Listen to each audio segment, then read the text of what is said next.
And welcome to all of you.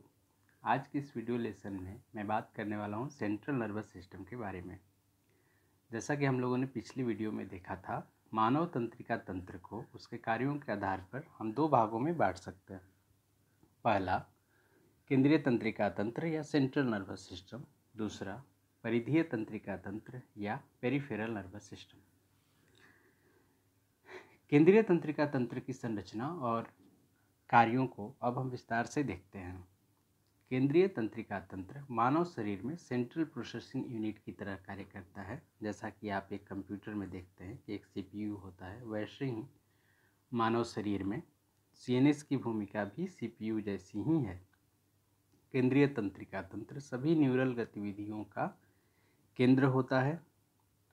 साथ ही दूसरे तंत्रिका तंत्र के विभागों जैसे कि परिधीय तंत्रिका तंत्र के कार्यों पर भी नियंत्रण और उसको एकीकृत करने की जिम्मेदारी केंद्रीय तंत्रिका तंत्र की ही होती है। केंद्रीय तंत्रिका तंत्र मानव शरीर में होने वाली सभी तरह की प्रक्रियाओं को रेगुलेट करता है और कोऑर्डिनेट करता है। अब अगर हम बात करें केंद्रीय तंत्रिका तंत्र की संरचना की, तो इसके दो प्रधान भाग हैं, ब्रेन और स्पाइनल कॉर्ड यानी मस्तिष्क और सुषुम्ना। मस्तिष्क और सुषुम्ना दोनों ही न्यूरॉन्स और ग्लियल सेल्स से मिलकर बने होते हैं।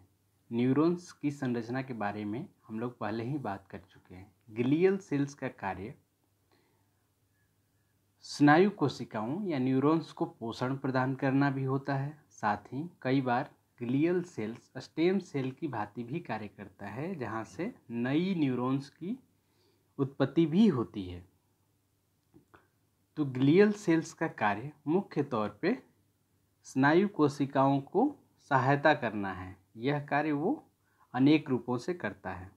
दूसरी बात कि मस्तिष्क और स्पाइनल कॉर्ड सुषुम्ना दोनों ही एक प्रोटेक्टिव लेयर से घिरे होते हैं, जिसे हम मेनिंग्स कहते हैं। ये तीन त्रिसतहीय संरचना है और ये ब्रेन और स्पाइनल कॉर्ड दोनों की ही बाहर से आवरण प्रदान करता है। अब अगर हम मस्तिष्क की बात करें, तो मस्तिष्क मानव शरीर का मुख्य निर्णय लेने वाला अंग है।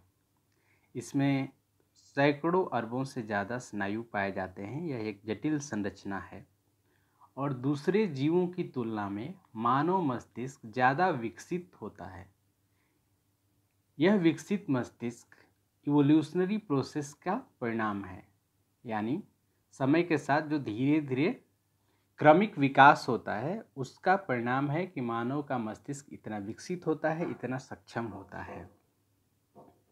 मानव मस्तिष्क सभी तरह की संज्ञानात्मक प्रक्रियाएं जैसे कि चिंतन, स्मरण, सीखना या अधिगम, बुद्धि, तर्कणा या रीजनिंग और समस्या समाधान के लिए उत्तरदायी है।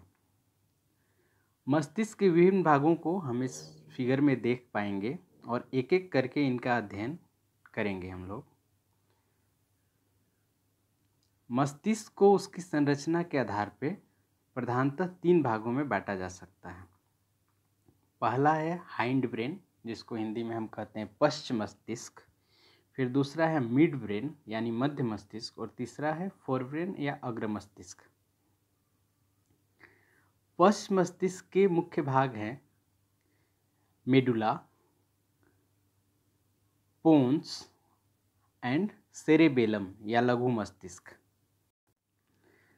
मेडुला मस्तिष्क का सबसे निचला भाग होता है, यानी यह मस्तिष्क के सबसे निचले छोर और सुषुम्ना वाले कॉलम के सबसे ऊपरी हिस्से पर स्थित होता है। मेडुला द्वारा ज़्यादातर जीवन रक्षक गतिविधियां जैसे कि हृदय की धड़कन, श्वसन आदि क्रियाएं की जाती हैं। साथ ही मेडुला में शरीर के बाएं और दाएं भाग से आने वाली संवेदी कोशिकाएं या संवेदी स्नायु कोशिकाओं का क्रॉसओवर होता है। वो एक दूसरे से क्रॉसओवर करती हैं। इसके बाद आते हैं हम लोग पोन्स पर। पोन्स का शाब्दिक मतलब होता है एक सेतु, और यह मेडुला को मध्य मस्तिष्क से जोड़ता है। साथ ही इस पोन्स का काम मानव शरीर के बाएं और दाएं भाग के बीच के मूवमेंट को कोऑर्डिनेट करना या उनमें सामंजस्य बिठाना भी है। पोन्स हमारे सोने, स्वप्न देखने और चैतन्य अवस्था को भी प्रभावित करता है। सेरेबेलम, या जिसको हम लोग लघु मस्तिष्क भी कहते हैं, यह सभी तरह की अनैच्छिक गतिविधियों, अनैच्छिक पेशीय गतिविधियों को नियंत्रित करता है। साथ ही ऐसी क्रियाएं जो कि हमारे शरीर में आदत की तरह विकसित हो गई हैं या किसी कौशल से संबंधित हैं, उनको संचालित करने का काम भी सेरेबेलम ही करता है। हम लोग उदाहरण के तौर पर देख सकते हैं कि जब हम साइकिल चलाना सीख जाते हैं तो उसके बाद हम लोगों को चेतन रूप से इस क्रिया के बारे में नहीं सोचना पड़ता। यानी अगली बार जब भी आप साइकिल चलाते हैं तो आप चेतन रूप से नहीं सोच रहे होते हैं कि आपको पैरों को घुमाना है या क्या करना है। तो इस तरह के लाइफ स्किल्स या आदत या लर्न रिफ्लेक्सेज में सामंजस्य बिठाने की जिम्मेदारी सेरेबेलम या लघु मस्तिष्क को है। साथ ही हमारे शरीर का संतुलन और बॉडीली पोस्चर को भी मेंटेन करने की जिम्मेदारी सेरेबेलम को ही है। अब हम आते हैं मध्य मस्तिष्क या मिड ब्रेन पर। मध्य मस्तिष्क पश्च मस्तिष्क को अग्र मस्तिष्क से जोड़ता है और यह भाग अपेक्षाकृत पश्च मस्तिष्क और अग्र मस्तिष्क की तुलना में छोटा होता है, लेकिन संवेदी और पेशीय कार्यों के लिए बहुत ही महत्वपूर्ण होता है। मध्य मस्तिष्क में रेटिकुलर एक्टिवेटिंग सिस्टम होता है जो कि लोगों को सतर्क और चैतन्य रखता है। ये हमारी मदद जब हम अपने वातावरण में उपस्थित विभिन्न उद्दीपकों में से कुछ खास उद्दीपकों का चयन करते हैं और उन पर अनुक्रिया करते हैं, तो इस क्रिया को करने में भी रेटिकुलर एक्टिवेटिंग सिस्टम मदद करता है।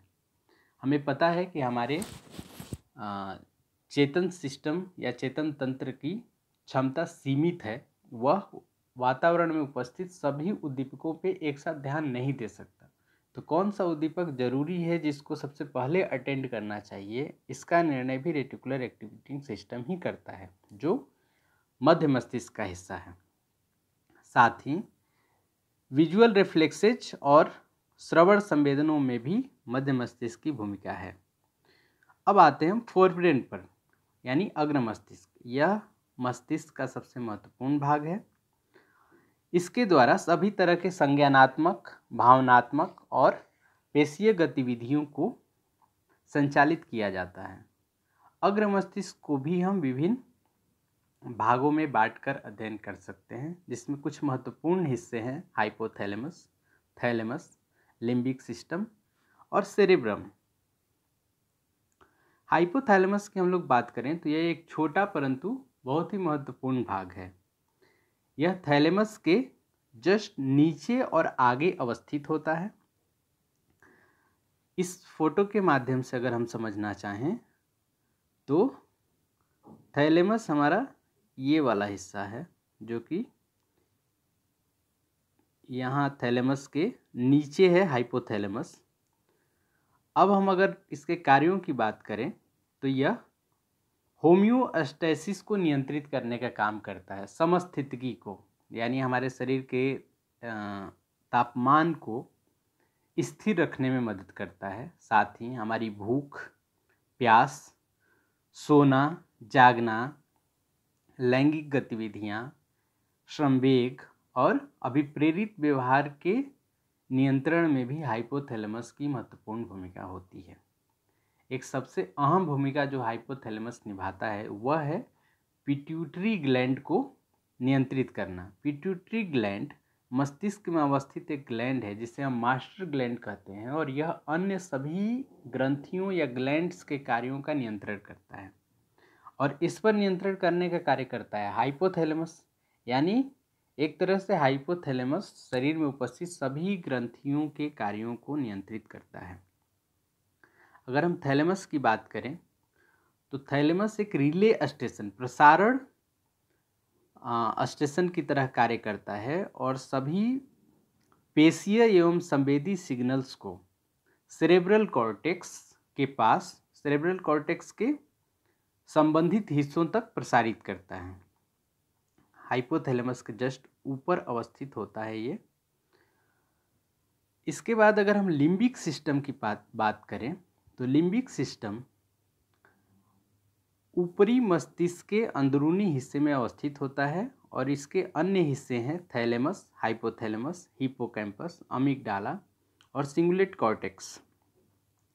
लिम्बिक सिस्टम क्या काम करता है? यह संवेग, अभिप्रेरण, स्मरण और सीखने जैसे संज्ञानात्मक क्रियाओं को नियंत्रित करता है। लिम्बिक सिस्टम का ही एक भाग हिप्पोकैम्पस लॉन्ग टर्म मेमोरी या दीर्घकालीन स्मृति में महत्वपूर्ण भूमिका निभाता है। वहीं अमिगडाला सांवेगिक व्यवहार में महत्वपूर्ण भूमिका निभाता है। अब हम आते हैं बृहद मस्तिष्क या सेरेब्रम पर। सेरेब्रम के बाहरी भाग को कहते हैं हम सेरेब्रल कॉर्टेक्स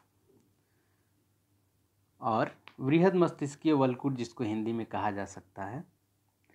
इसका कार्य सभी तरह की संज्ञानात्मक प्रक्रियाओं जो उच्च स्तर की हैं जैसे कि अटेंशन, मेमोरी, प्रॉब्लम सॉल्विंग, इनको रेगुलेट करना है।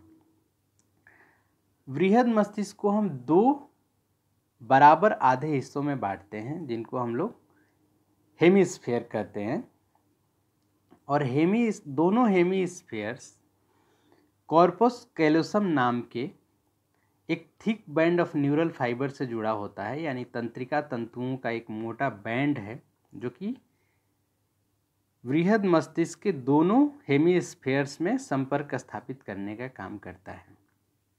वैसे तो बृहद मस्तिष्क का बायां एवं दायां भाग अलग अलग गतिविधियों में अलग अलग रूप से प्रभावी भूमिका निभाते हैं, फिर भी दोनों ही हेमिस्फीयर्स को हम 4-4 लोब में बांट सकते हैं जो अपने कार्यों के आधार पर बांटे गए हैं। पहला है फ्रंटल लोब जो कि संज्ञानात्मक प्रक्रियाओं जैसे कि अटेंशन, रीजनिंग और थिंकिंग को अंजाम देता है। दूसरा है पेरिएटल लोब जो कि श्रव्य एवं दृश्य संवेदनाओं में संपर्क स्थापित करने का काम करता है, साथ ही क्यूटेनियस संवेदनाओं में इसकी भूमिका अहम हो जाती है। तीसरा है टेम्पोरल लोब जो सुनने का काम करता है या श्रव्य संवेदन से जुड़ी हुई प्रोसेसिंग का कार्य टेम्पोरल लोब द्वारा किया जाता है। वहीं ऑक्सीपिटल लोब विजुअल इंफॉर्मेशन की प्रोसेसिंग करता है। इस फोटो में सेरेब्रम के महत्वपूर्ण हिस्से रेखांकित किए गए हैं। जब हम लोग सेंट्रल नर्वस सिस्टम की संरचना की बात कर रहे थे तो उसमें हमने बताया कि ब्रेन के साथ साथ स्पाइनल कॉर्ड या सुषुम्ना भी सेंट्रल नर्वस सिस्टम का ही भाग होता है। स्पाइनल कॉर्ड ब्रेन के सबसे निचले हिस्से से लेकर हमारे पीठ के बीचों बीच गुजरती हुई हॉलो बोन्स या खाली हड्डियों के समूह में पीठ के बीचों बीच मेडुला ऑब्लोंगाटा से होते हुए सबसे पीठ के निचले हिस्से तक जाता है। और यह क्या है? बंडल ऑफ न्यूरॉन्स है, स्नायु कोशिकाओं का एक बंडल है जो कि शरीर के एक हिस्से से दूसरे हिस्से तक से सूचनाओं को लेकर मस्तिष्क तक ले जाती हैं और मस्तिष्क से आने वाली सूचनाओं को शरीर के दूसरे भागों तक पहुंचाती हैं। स्पाइनल कॉर्ड का सबसे प्रधान कार्य जो है वो है रिफ्लेक्स एक्शंस को कंट्रोल करना। रिफ्लेक्स एक्शन प्रत्यावर्ती क्रियाएं ऐसी इनवॉलंटरी एक्शंस हैं, अनैच्छिक क्रियाएं हैं जो हमारे चेतन मस्तिष्क के डायरेक्ट इंटरवेंशन के बिना होती हैं, यानी जो बहुत ही अचानक होती हैं और जो तीव्र गति से घटित होती हैं। जैसे कि छींक आना, जब भी हमारे नेजल कैविटी में कोई बाहरी स्टिमुलस या व्यवधान आता है तो हमें स्नीजिंग होती है, छींक आती है, ये कार्य, या आँखों की तरफ कोई पदार्थ जाए तो आँखों की पलकों का अचानक से बंद हो जाना, ये सभी रिफ्लेक्स एक्शंस के अंतर्गत आती हैं और इनका नियमन स्पाइनल कॉर्ड करता है। इसमें संवेदी स्नायु कोशिकाएं, पेशीय स्नायु कोशिकाएं और इंटर न्यूरॉन्स की एक श्रृंखला बनती है जिसके द्वारा ये कार्य किया जाता है।